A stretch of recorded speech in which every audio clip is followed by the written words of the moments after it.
সম্প্রতি নারীর অধিকার নিয়ে রাস্তায় নেমেছে নারীবাদীরা, শাহাবাগীরা সব একত্রিত হয়েছে। কি অধিকার নিয়ে তারা রাস্তায় নামছে আল্লাহ মাবুদ জানে। আমার জানা মতে ইসলামের দৃষ্টিতে বাংলাদেশে বা মুসলিম রাষ্ট্রগুলোতে কোনো নারী তাদের অধিকার থেকে বঞ্চিত না। একটা নারী আপনি যদি হিসাব করে দেখেন, সে তার বাবার কাছ থেকে পাবে, সে তার স্বামীর কাছ থেকে পাবে, সন্তানের কাছ থেকে পায়, মোটামুটি অ্যাভারেজ সে সবার কাছ থেকেই সে পায়। নারীদেরকে আল্লাহ সর্বোচ্চ সম্মান দিয়েছে, সর্বোচ্চ মর্যাদা দিয়েছে। বর্তমান বাংলাদেশে যে কিছু অশ্লীল নারীবাদী আছে, চামড়া বিক্রেতা আছে, এরা রাস্তায় নাইমা দেশটার ভিতরে একটা অরাজকতা নাশকতার সৃষ্টি করতে চাচ্ছে। এরা দেশের ভিতরে অশান্তির সৃষ্টি করতে চাচ্ছে। এরা যে বর্তমান যে সরকার আছে, এই সরকারকে এরা কি করতে চাচ্ছে, যে এই সরকার একটা ব্যর্থ সরকার, এইটাই প্রমাণ করতে চাচ্ছে। ডক্টর ইউনূস সরকারকে এরা ব্যর্থ করতে চাচ্ছে। নানা রকম ষড়যন্ত্রের মুখোমুখি এখন বর্তমানে এই বাংলাদেশ। এদেরকে মূলত নামাইছে প্রথম আলো, ইন্ডিয়ার দালাল। এই প্রথম আলো এরা নামাইছে এদেরকে।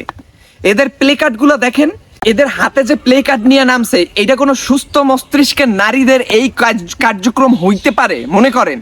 এদের মানে কতটা এরা অশ্লীল এবং অসামাজিক। বাংলাদেশের বুকে কয়েকদিন পর যদি ছেলেরা নামে যে আমরা এখন প্যান্ট খুইলে হাঁটবো, ঠিক আছে, এই আন্দোলন নিয়ে যদি মাঠে নামে, অবশ্যই এইসব জিনিস নিয়ে ছেলেরা কোনোদিন মাথা কাটবে না। পৃথিবীর বুকে যত রকম মারাত্মক অশ্লীলতা আছে, এটা কোনো পুরুষ করে নাই। এগুলো প্রত্যেকটা অশ্লীলতার পিছনে এই নারীবাদী নারীরাই দায়ী।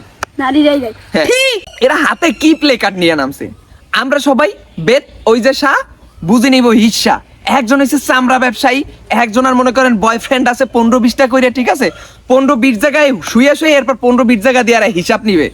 স্বামী আছে মনে করেন 4-5টা, এক একটারে মনে করেন তালাক দেয়, এক একটারে ধরে, আর কাবিন নামার টাকা নাই, ঠিক আছে।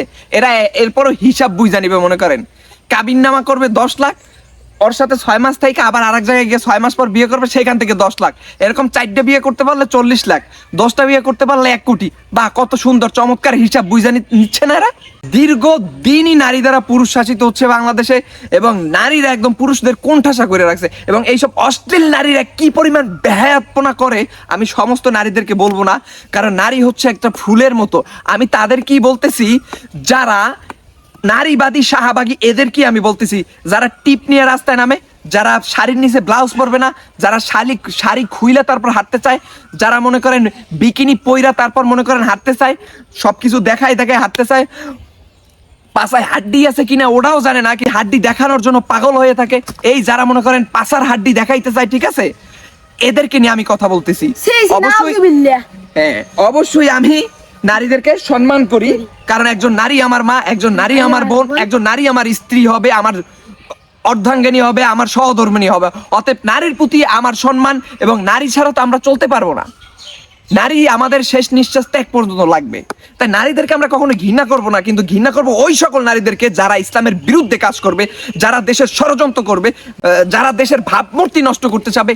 আমাদের কথা হচ্ছে গিয়ে এই সকল নারীদেরকে নিয়ে, যারা মনে করেন শাড়ির নিচে ব্লাউজ নিয়ে আন্দোলনে নামবে, যারা মনে করেন এই পায়জামার ফিতা ঝুলাই হাঁটার জন্য আন্দোলনে নামবে, যারা মনে করেন বস্ত্র পোশাক খুললে এরপর রাস্তায় নেমে আন্দোলন করবে। আমার সমস্যা হচ্ছে এদের নিয়ে।